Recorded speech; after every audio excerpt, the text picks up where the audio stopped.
is that Not That Deep is officially trademarked. The crowd goes wild. What does that mean? I don't know. I can't ask my lawyer because if I ask my lawyer a question, he charges me. I should do that. You can't talk to me unless you pay me. I think that a lawyer is set up for success because in order to even talk to them, you need to pay like $300. I emailed my lawyer a quick question. I didn't know any better. And he responded back. I get a bill for like zero point zero 0.01 of an hour. I swear.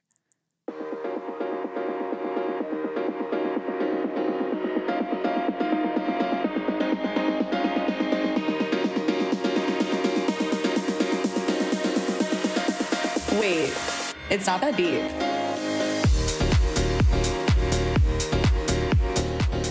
I think we're alone now. Doesn't seem to be any guests around. Oh my God, you guys. It's just you and me today. We are together. I am alone. And I'm so excited to be here with my straight hair. I know I told everyone, I wrote in my journal, I wrote in the sky, I wrote in the sand that I am having a curly girl summer. That is true. But when you go get your hair cut and they say, do you want a blowout? You'd have to be high as hell to say no. I'm leaving that salon with a fresh blowout. And then this guy was so good because it was humid out. And this is how I know that he knows curly hair. Oh my God, my pocket. Good catch, Dana. Thank you, Dana. This is how I know he knows curly hair because he did the blowout and then he goes, do you want me to flat iron it? And I said, yeah, because there's nothing worse as a curly girl than getting a blowout and then 2 seconds later you step outside and it is so frizzy. It looks worse than it could ever look on your worst curly day. And then you rue the day that you were born. Rue the day, Carly Shay. So we flat ironed it. A part of me feels like I'm retorting back to like a little child. I think that I used to think that in college, my straight hair made me feel more feminine and more adult. But I think now it actually makes me feel younger. And I think that's a fun observation to have where it has taken me so long to get used to my curly hair. And shout out to the waitress at Layla in Williamsburg because a couple weeks ago I was there with my friend Jill. And this woman was waiting on us and her curls were so insane. You just know that she had a good ass routine. And I needed to ask her. So I asked her what her routine was. And what I really appreciated about her is she didn't just tell me the products and tell me what she does. She went into a thorough explanation of her hair routine. And the most important part that I had never thought to do was you apply the product and everything in the shower.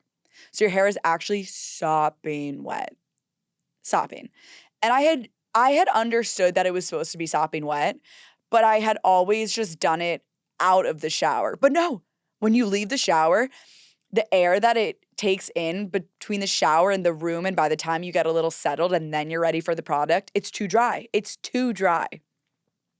And so the fact that I found this routine is really exciting at the ripe age of 27. But anyways, I think I'll never forget even going as far back as middle school. I remember the first time I got a straightener, the Chi, that lasted me so long. You know, like certain things last you a very long time, like socks, hopefully not underwear, or a really special t-shirt that you've just had for so long. I don't think I had any article of anything as long as I had my straightener, besides the obvious, my baby blanket. But my straightener really was with me through it all. And I'll always remember her. Thank you, Chi Chi. I didn't actually call it that. That just was a fluke name I just came up with on the spot. So I'll never forget the first time I straightened my hair in middle school. I just felt, oh my God. Oh my God. I'm under attack. Okay, I think I'm okay. It's wild how your own eyes will just like cause violence and turmoil against you out of nowhere. So the first time I straightened my hair in middle school, I knew it was a little bit humid. So I thought, what if I brought my straightener to school so that in times of distress, I could just pop out my straightener and straighten it. And like, I'll never forget, it took me before first period to pop that bad boy out of my backpack. and I plugged it in the middle school bathroom on the first floor. And I just remember I don't even I don't even think I felt shame. I don't know how, but I remember like it was just the smell of like the burning and the because I obviously brought my like my thermal heat detectant or preventive, whatever, literally whatever, my heat protectant. And it was this bright red chi bottle. It was like heat protectant up to like 900 degrees. And I'd be like, and then get the straightener. Is that ASMR? I sure hope so. Anyways, I think that I didn't like my curly hair so much that my even a bad straightened do was better than curly. So the guy did a great job. I'm enjoying my hair right now. I got it darkened a little bit. He didn't make it black though. I did dye my hair black in COVID, and it was a dark time, literally. I think that when you dye your hair, you're not going through something, but your brain is clocking that something needs to change. And sometimes there's an external factor that you need to change. And sometimes you just want to get your hair done. I think that what ultimately drove me to dye my hair black was my need to break up with my then boyfriend. I'm like half kidding. And then I was like, what if I dyed my hair black?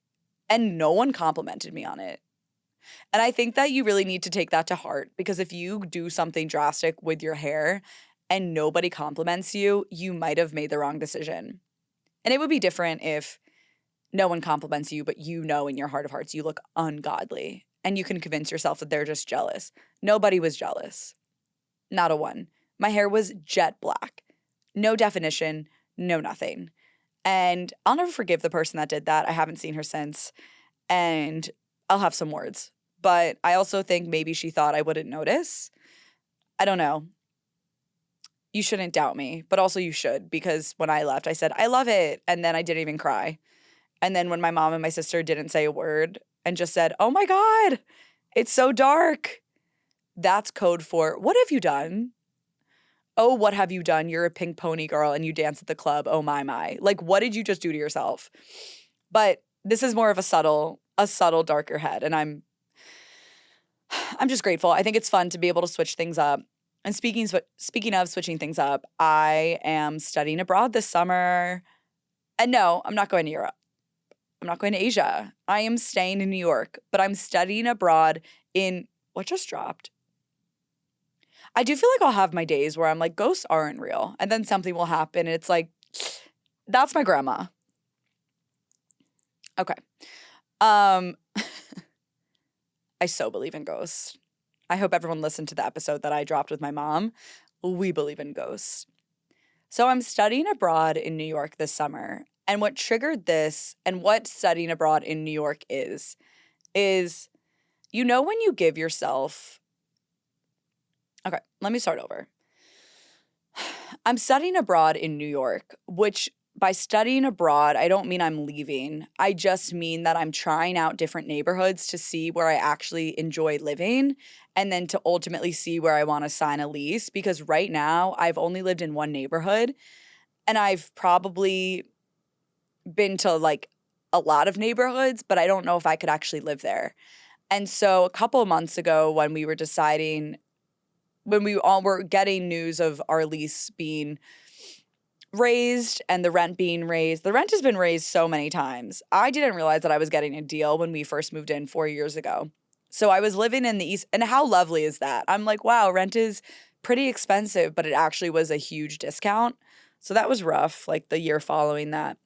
But I do think there's so much beauty in having an apartment that you're so comfortable in.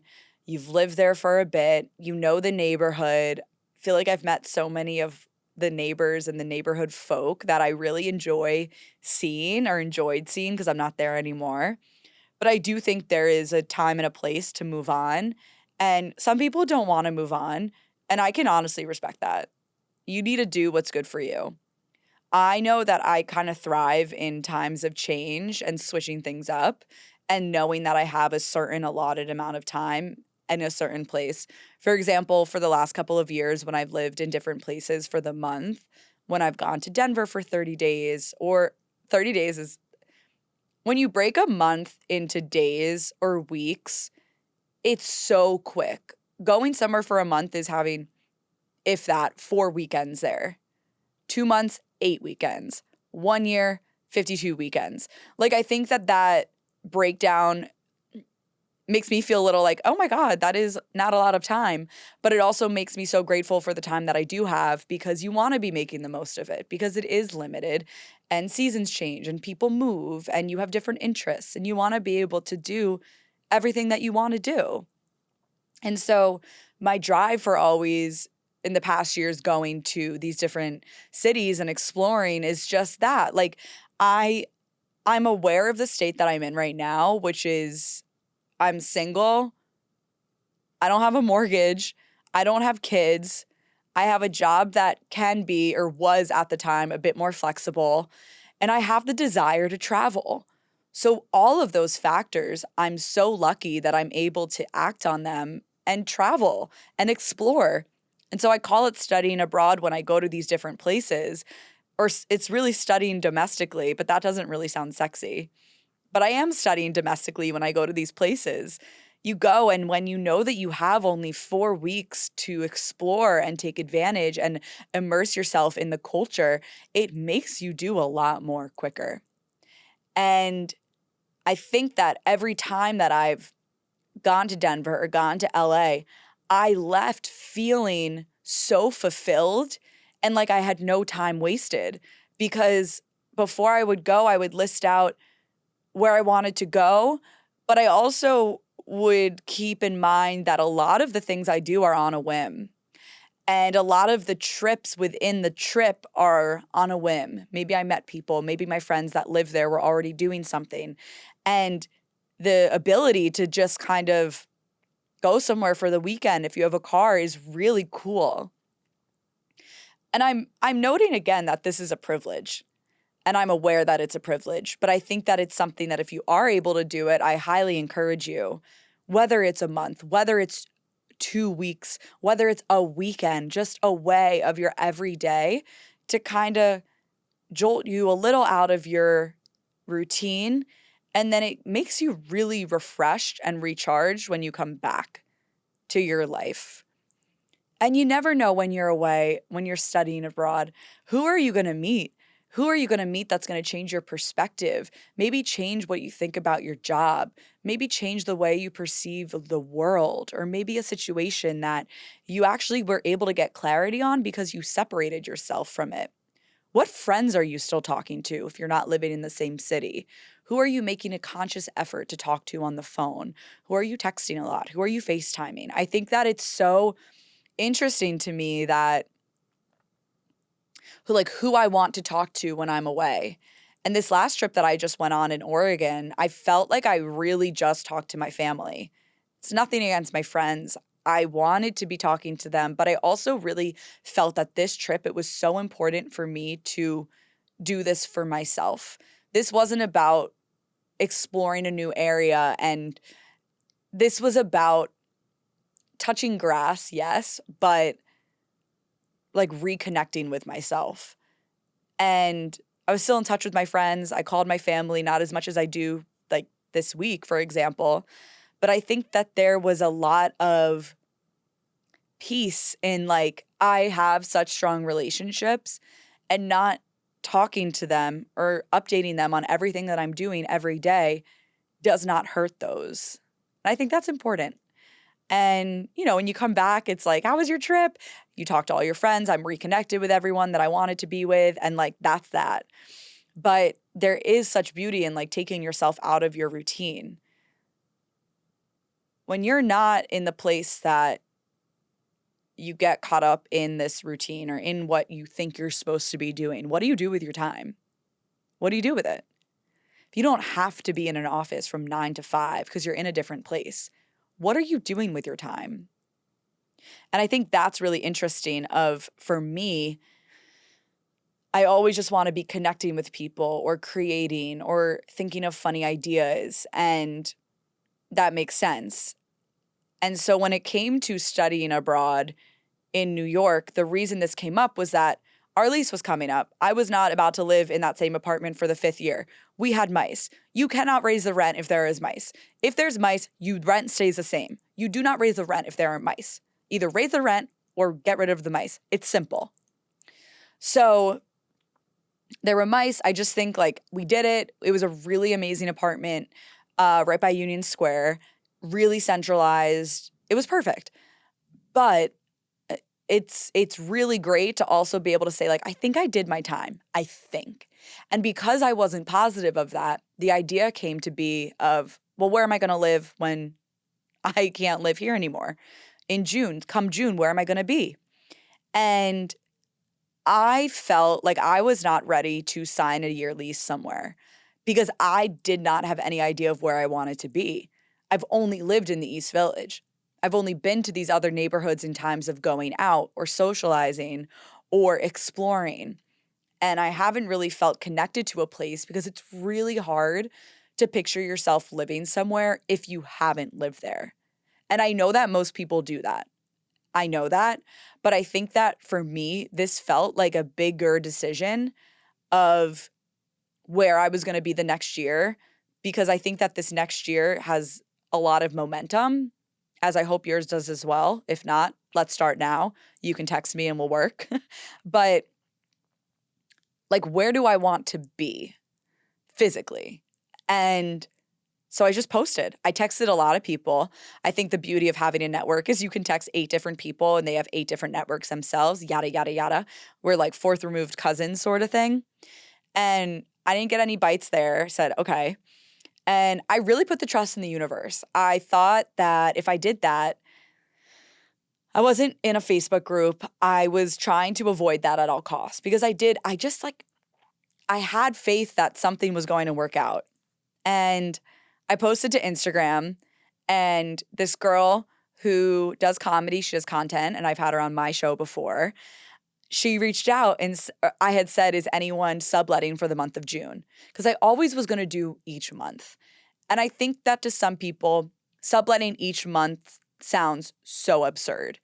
It sounds unreliable. It doesn't sound fun. You probably can't get settled is what people may think. But I see it as such an exciting opportunity to just like kind of erupt your routine and disrupt it and see what can come from it. It's fun to me. It's so fun for me I'm not really living out of a suitcase. I'm living out of 8 suitcases. My stuff is in storage. And what do you really need? Nina reached out and she said, I have a bedroom available. Is it for you? And I said, yes. She said, okay, do you want to live with me for June? So she lives on the West Side. I've never lived on the West Side before. And I was taking this as an unreal opportunity that was literally handed to me over a DM to live on the West Side. I don't know if I would sign a lease on the West Side in June if that was what opportunity came to me. And that's what was so cool about this opportunity was it was like, okay, so try it out. Have at it. Go try to live on the West Side. And if you like it, take it as a sign and maybe consider it when you're trying to find a lease. Period. So I'm really enjoying living on the West Side. I mean, West Side, best side, dare I say. But compared to the East Village, I think that there's so much fun of like going to the East Village rather than living in it. And I think for so long, I loved the chaos and commotion of the streets at night and all that. And what also weirds me out is like me getting older and being aware of it. The hustle and bustle and the crazy kids and the loudness, and it is still exciting and it is fun, but I don't want that for myself right now. You can always come back from that. We can always bleep this out. No one will remember it. But I think that for me now it's fun to like go into the East Village for a night out rather than be in the East Village. I don't know. That's me personally. The West Side is quiet. It's gorgeous. It's right by the water. It's fantastic. I think it's change. It's crucial to change. So then when it came for July, as I know everyone's wondering, July, I was like, I want to live in Brooklyn. I've never lived in Brooklyn before. Brooklyn is kind of this enigma to me where I go when I'm going for a fun night out. I'm going to Williamsburg or I'm going to Bushwick. And it's really a fun place, but it's a place that I go to. It's always been like the East Village right now. Like it's a place that I go to and then I go back and then I sleep and then I go another 3 weeks from now. And it's amazing. It's a neighborhood feel. And I thought, okay, let's try this again and see if me posting and asking for a specific location now will work. So I posted probably 10 days ago. I said, hi, is anyone subleasing in Brooklyn for the month of July? And this girl from high school replies, she goes, yeah, Dana, I'm subleasing my apartment in Greenpoint for July if you want.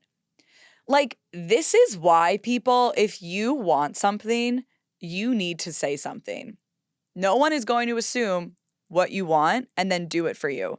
You need to do it yourself. And you have to be okay if the answer is no, or if maybe it doesn't work out, or timing is not in your favor. So I saw the apartment the other night. It's unreal. It's unreal. I keep getting lucky. I don't understand. And I think that, again, disrupting your livelihood, I'm at the place right now that I can do that and it's fun. One day, God willing, I will have children, and the thought of disrupting my routine is a nightmare. And that's so fair. But right now, it's so exhilarating. And it's so fun to think, oh my gosh, I'm going to live in another neighborhood for a month. Maybe I'll fall in love with Greenpoint. Will I miss the West Side? Am I going to want to be closer to Williamsburg? Am I going to want to go to Hoboken for a month? I literally don't know, but I do know that I'm enjoying my time in New York and that I want to stay in New York. It's just a matter of where. I need a water, excusez-moi.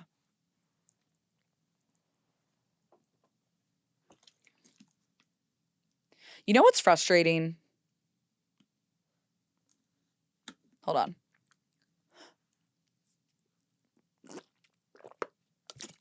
Not sponsored. This podcast is not sponsored. Don't even think about it. And don't even look at the logo. I do not endorse this water.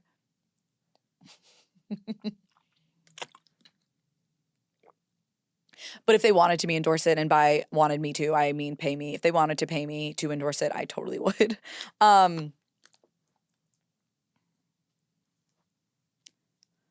People that don't know how to do self-checkout should take a class. I think like anything, if you aren't great at something and you want to get better for the good of society or for yourself, take a class. And this is my call for help. Are there classes on self-checkout? Because I'll teach one. I would imagine it's scary for those that have never done it before. But you know what's scarier?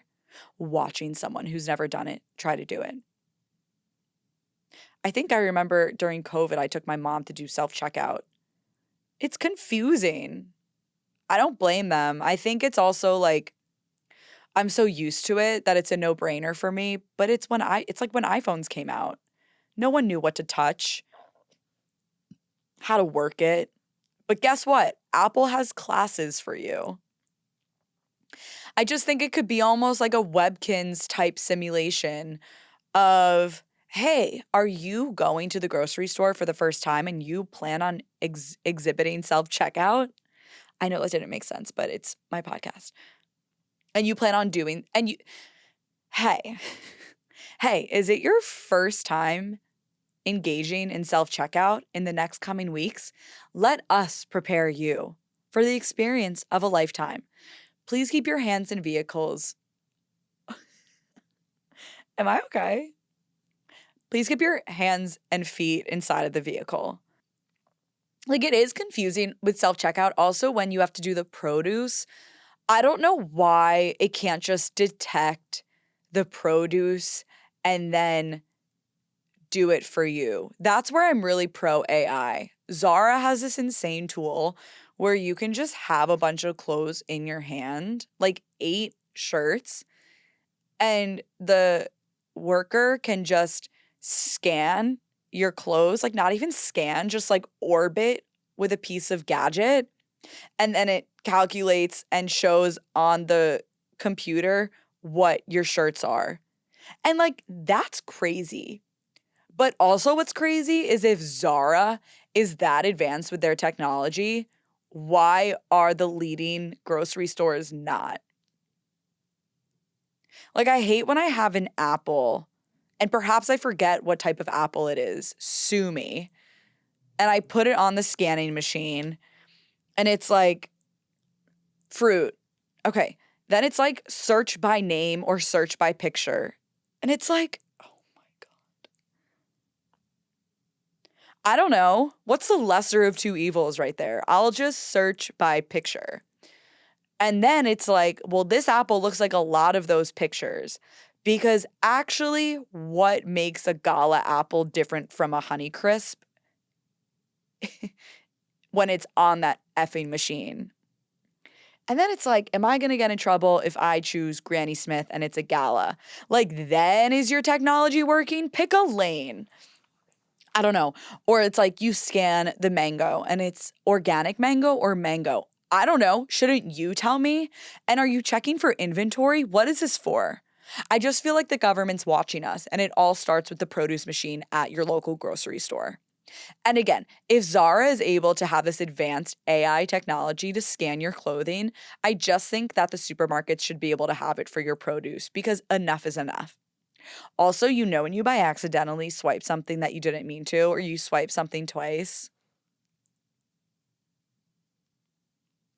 it's like, give me the employee code, because I'll do it so fast. And this isn't me shitting on the employees at all. I really appreciate you. It's just like they have so much going on. Do you honestly think that they want to come over to my dumb ass and be like, why did you scan your condoms twice? And it's like, because I got excited. I'm so mortified. I'm so embarrassed. And this also reminds me of when I was purchasing condoms in 7-Eleven years ago. And the condoms were all the way on the top shelf. Not even like a 6'9" boy could grab them. And it's like late at night. It's like, this is why I'm going to get pregnant, because I'm too embarrassed to ask the sales associate to grab the condoms for me. But I was in a pinch and I was fucked up. Sorry, I wasn't fucked up. I was aware. And I was like, excuse me, can you please get those condoms on the top row? And then the guy comes out from behind the counter. It's like 2 a.m. He gets the ladder. He's standing up on the ladder on his tippy toes. He's reaching. He's like, which ones? I'm like, ultra ribbed. I literally want to pass away right here, right now. He comes down from the ladder, passes it to me. Then I go to the checkout. I check it out. Like, everything is just not working for me. And that's why it's like, why doesn't 7-Eleven have self-checkout? That's a great question. I mean, the deli that I used to work at, I couldn't trust those idiots with self-checkout. And also, like, we had really luxury items such as salami or like shaved prosciutto. I wouldn't trust someone to check self that out, because they would probably swipe like a prosciutto sandwich as like a cannoli, and then I would get in trouble. Which I didn't really get in trouble at the deli that I worked at, but I do think that there was some conniving things happening. And by that, I mean, I would stuff cannolis behind the counter and then I would stuff them in my mouth. Like, and this is something that actually feels really good to get off my chest, because I feel like people think I'm perfect. I feel like people are like, she would never disobey a law. She would never, whatever. We had like a bucket of fresh cannolis and fresh cannoli cream. And the key would have been to work at this deli and have Ozempic on hand.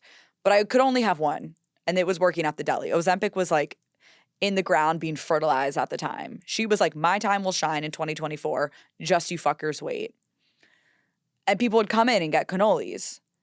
And I'd be like, one for them, one for me. And then I would shove it in my face.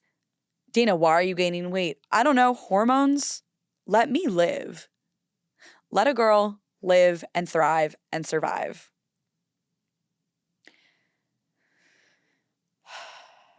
Didn't expect to go on a rant, but I think that's why having your own podcast is so important. I also love telling people this really fun news that just happened is that Not That Deep is officially trademarked. The crowd goes wild. What does that mean? I don't know. I can't ask my lawyer, because if I ask my lawyer a question, he charges me. I should do that. You can't talk to me unless you pay me. I think that a lawyer is set up for success, because In order to even talk to them, you need to pay like $300. I emailed my lawyer a quick question. I didn't know any better. And he responded back. I got a bill for like 0.01 of an hour. I swear. And it's like, don't make me feel like that. Like, I thought that you were being a homie. And then you charged me. And of course, he's like asking me about myself if we're having a phone call.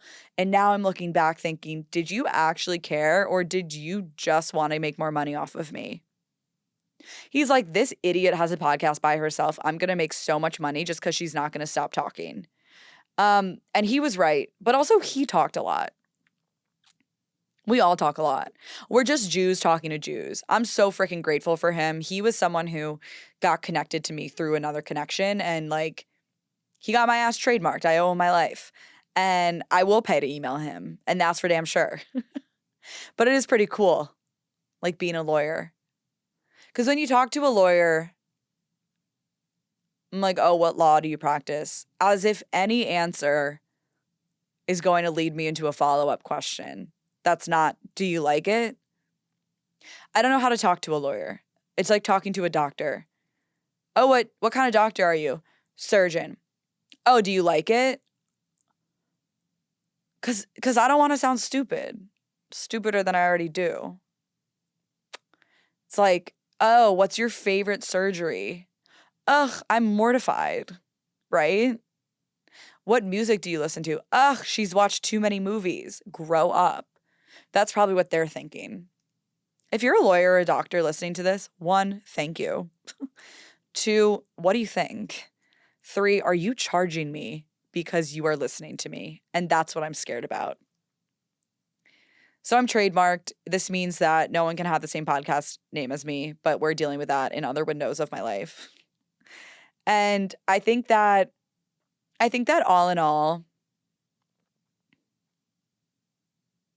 getting a bad haircut is not that deep. Because you're going to have funny photos from it. In fact, one of my favorite photos of myself looking horrid is from a haircut I got during COVID after I was newly single. This should have been my revenge haircut.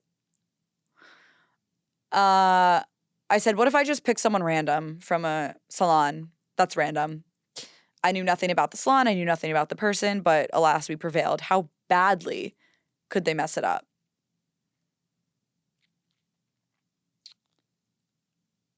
Have you ever gotten a haircut and then when you go to check out, they don't say it looks good? They can't even look you in the eye. That's what this haircut was, okay? When I checked out, the woman was so fearful. She probably thought that I was going to sue. Because she cut it really short, the woman who did my hair. She cut it really short, and then I said, can you just do it curly? Like, I wanted to feel good in my curls from a professional hairstylist. And while she was doing it, I just was picturing myself on a runway, looking amazing. My curls looking so delicious. You've never seen something like them before. My curls looking so delicious that they're straight out of Candyland. And then she said, ta-da! And she spun my ass around, and I literally was like, you just brought me from a 5 to a 2.